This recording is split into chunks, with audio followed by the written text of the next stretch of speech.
The crime-solving drama has featured a will-they-won't-they plot between Nikki, played by Emilia Fox, and Jack, David Caves, for the last several seasons following the departure of lead Harry Cunningh, Tom Ward, 6 years ago.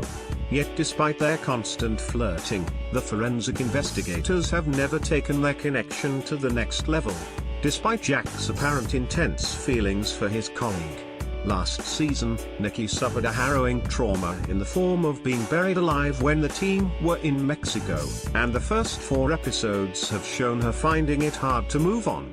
After struggling from the odd reality that Jack has been giving her the cold shoulder, Nikki admitted to her therapist Dr. Eleanor Hill that she was trying to accept the fact nobody saved her from the horrifying event in last year's finale.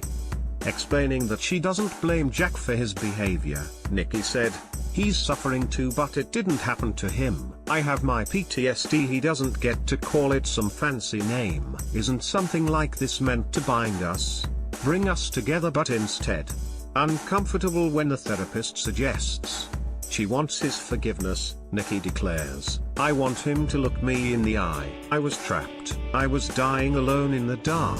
I'm never getting out of there. I'm dead." Yet later, as the team continue their fight to get to the bottom of estate agent Karen Sawyer's death, and the subsequent deaths of her husband and secret lover afterwards, Nikki starts to fall apart. Taking her distress out on her therapist, Nikki cries, "I'm not a child anymore. I'm not trapped. You're saying that I can't go back to how things were before. It happened, that this has been there for a long time. So you're saying that this condition is defeat, that I can't make connections, or keep them."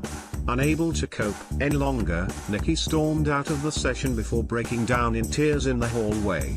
The episode also saw Jack get closer to his boxing sparrer, and coincidentally also a DCI, Naomi Silver, Keitha Dean. The pair enjoyed a brief drink together, getting to know each other, but the stoic character wasn't ready to take things further.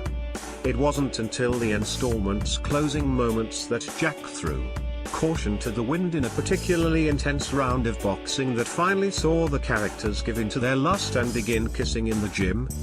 What will this mean for Nikki and Jack in the coming episodes? How will the pair's standoff finally come to an end? Silent Witness continues Mondays at 9 p.m. on BBC.